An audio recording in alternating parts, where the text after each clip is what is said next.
Welcome to Standard Chartered Money Insights, a podcast series by Standard Chartered Bank that brings you market views and insights on the go.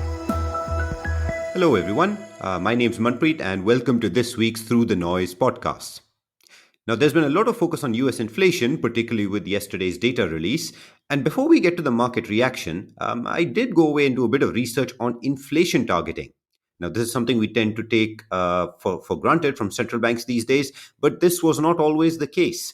Surprisingly enough, it was the Reserve Bank of New Zealand that first formally adopted a 2% inflation target as recently as 1989. We now know how widely this is now used. Nevertheless, in recent days, stocks, bonds, and commodities have witnessed a significant rally, while the US dollar index, or the DXY, has decisively broken below a 50-day moving average. And there continues to be an intense debate on the path of the Fed policy rate going from here. In this environment, how should investors be positioning their portfolios? I've got with me today Daniel Lam, our head of equity strategy, who of course will be a familiar voice to many of you. So Daniel, 10-year yield has been on a downtrend. The US dollar has been weakening, consistent with a long-term view. But can you help our listeners understand why we're still bullish the dollar, at least in the short term? Thanks, Manpreet. So yes, over the last few weeks, the US dollar has been getting weaker. And it's a combination of a warm winter in Europe, which has led to a stronger euro, which is the biggest component of the DXY, as well as a drop in the US government bond yield, which has lowered the US dollar's interest rate differentials advantage. But we are staying the course, and we believe that US dollar is in for a near-term rebound over the next few months because of the following factors. So while technical is not yet at extreme oversold level, the dollar has declined nearly 9% since its recent peak in late 2022. So if you look at the history, it suggests that markets or currencies rarely witness such large moves without being followed by a period of consolidation. And if you look at the US government bond yield, over the next 1 to 3 months, we're expecting that to rise towards 4% as the Fed reiterates its hawkish stance. And of course, lastly, China's rapid reopening could lead to a slower than forecast decline in inflation. What that means is that the market could be reassessing the current expectations of a relatively rapid policy easing in 2023, which could drive flows into the safe haven dollar, at least temporarily. Thanks, Daniel. I think three good reasons, and I suppose a fourth one I could add is US earnings season. That could be influential, obviously, from a global fund flow in or out of US equities. We're just at the cusp of the start of a new one. So what's your view on the upcoming US earnings season? Oh, this is going to be a special one because the expectations is that it will be the first negative earnings growth rate since the third quarter of 2020. So the Q4 2022 earnings is expected to fall by 2.2% year on year. And the expectations of that has been coming off. So back in October 2022, the number was a positive 5.8% rise. Okay, now is expected to fall by 2.2%. Okay, so it's a cocktail of inflation and slowing growth that has led companies to be lowering the guidance over the last few months. So most of the sectors are expected to show negative earnings growth for the fourth quarter. Only 4 out of 11 of the sectors are expected to show positive earnings growth, led by energy. But even that sector, the growth rate is expected to slow down. Now, what that means for investors is that they should consider taking a defensive stance in the US markets, and we are overweight consumer staples and healthcare. Those are amongst our preferred sectors. Historically, they have shown the least volatility in their earnings even during recessions.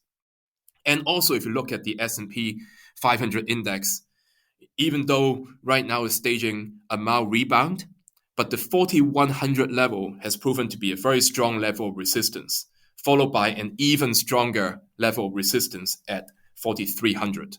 So in terms of equities, we're maintaining a neutral view on US equities, and holding an overweight on AXJ and in particular Chinese equities, where the policies there are likely to remain supportive and expansionary. Okay, a negative number on the at a headline level for earnings, that'll be notable indeed. But just picking up on your last point, right? I mean, focus on Asia ex Japan. It feels a lot like the narrative is very much that of a weaker developed market, stronger emerging markets and equities, and of course the question of volatility. And indeed, a broader theme for 2023 is about being safe. In that context, one naturally thinks about gold. I mean, it's an asset class that also rallied recently. So, what are your thoughts here on gold in portfolios? Okay, so gold started the year quite strong.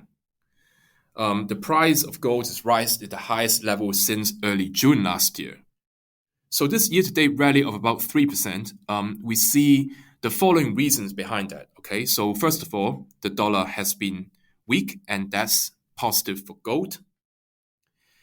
And the real yield, which is the net of inflation yield, is we see as a key driver for gold, has fallen this year. So that's helping gold.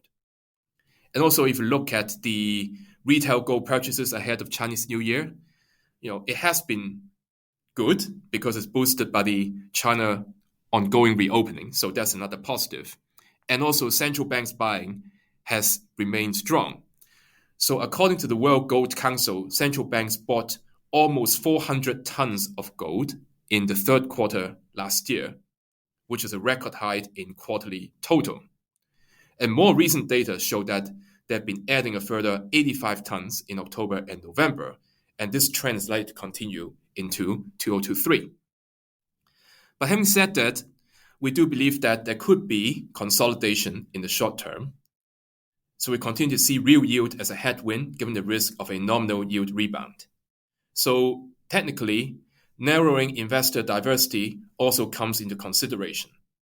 So 1900 we see as a key psychological resistance level for gold, followed by 1950, which is the upper bound of the trend channel.